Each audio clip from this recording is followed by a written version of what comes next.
Chapter 7. Jesus and His Brothers. After this, Jesus traveled around Galilee. He wanted to stay out of Judea, where the Jewish leaders were plotting his death. But soon it was time for the Jewish festival of shelters, and Jesus' brothers said to him, "Leave here and go to Judea, where your followers can see your miracles. You can't become famous if you hide like this. If you can do such wonderful things, show yourself to the world." For even his brothers didn't believe in him.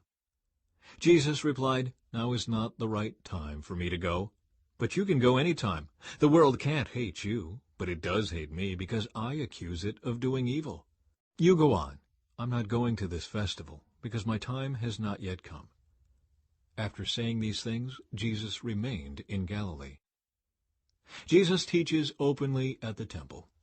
But after his brothers left for the festival, Jesus also went, though secretly, staying out of public view. The Jewish leaders tried to find him at the festival and kept asking if anyone had seen him. There was a lot of grumbling about him among the crowds. Some argued, "He's a good man," but others said, "He's nothing but a fraud who deceives the people." But no one had the courage to speak favorably about him in public, for they were afraid of getting in trouble with the Jewish leaders. Then, midway through the festival, Jesus went up to the temple and began to teach. The people were surprised when they heard him. "How does he know so much when he hasn't been trained?" they asked. So Jesus told them, "My message is not my own. It comes from God who sent me. Anyone who wants to do the will of God will know whether my teaching is from God or is merely my own. Those who speak for themselves want glory only for themselves, but a person who seeks to honor the one who sent him speaks truth, not lies. Moses gave you the law, but none of you obeys it. In fact, you are trying to kill me." The crowd replied, "You're demon-possessed. Who's trying to kill you?" Jesus replied, "I did one miracle on the Sabbath, and you were amazed. But you work on the Sabbath too, when you obey Moses' law of circumcision. Actually, this tradition of circumcision began with the patriarchs long before the law of Moses. For if the correct time for circumcising your son falls on the Sabbath, you go ahead and do it so as not to break the law of Moses. So why should you be angry with me for healing a man on the Sabbath? Look beneath the surface so you can judge correctly." Is Jesus the Messiah? Some of the people who lived in Jerusalem started to ask each other, "Isn't this the man they are trying to kill? But here he is, speaking in public, and they say nothing to him. Could our leaders possibly believe that he is the Messiah? But how could he be? For we know where this man comes from. When the Messiah comes, he will simply appear. No one will know where he comes from." While Jesus was teaching in the temple, he called out, "Yes, you know me, and you know where I come from. But I'm not here on my own. The one who sent me is true, and you don't know him.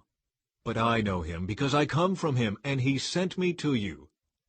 Then the leaders tried to arrest him, but no one laid a hand on him because his time had not yet come. Many among the crowds at the temple believed in him. "After all," they said, "would you expect the Messiah to do more miraculous signs than this man has done?" When the Pharisees heard that the crowds were whispering such things, they and the leading priests sent temple guards to arrest Jesus. But Jesus told them, "I will be with you only a little longer. Then I will return to the one who sent me. You will search for me, but not find me, and you cannot go where I am going." The Jewish leaders were puzzled by this statement. "Where is he planning to go?" they asked. "Is he thinking of leaving the country and going to the Jews in other lands? Maybe he will even teach the Greeks. What does he mean when he says, 'You will search for me, but not find me,' and 'You cannot go where I am going'?" Jesus promises living water.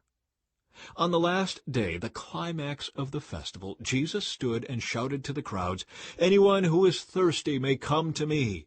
Anyone who believes in me may come and drink. For the Scriptures declare rivers of living water will flow from his heart." When he said living water, he was speaking of the Spirit who would be given to everyone believing in him. But the Spirit had not yet been given, because Jesus had not yet entered into his glory. Division and unbelief. When the crowds heard him say this, some of them declared, "Surely this man is the prophet we've been expecting." Others said, "He is the Messiah." Still others said, "But he can't be. Will the Messiah come from Galilee? For the Scriptures clearly state that the Messiah will be born of the royal line of David in Bethlehem, the village where King David was born." So the crowd was divided about him. Some even wanted him arrested, but no one laid a hand on him. When the temple guards returned without having arrested Jesus, the leading priests and Pharisees demanded, "Why didn't you bring him in?" "We have never heard anyone speak like this," the guards responded. "Have you been led astray too?" the Pharisees mocked. "Is there a single one of us rulers or Pharisees who believes in him? This foolish crowd follows him, but they are ignorant of the law. God's curse is on them."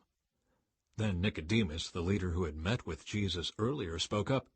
"Is it legal to convict a man before he is given a hearing?" he asked. They replied, "Are you from Galilee too? Search the Scriptures and see for yourself. No prophet ever comes from Galilee." Then the meeting broke up, and everybody went home.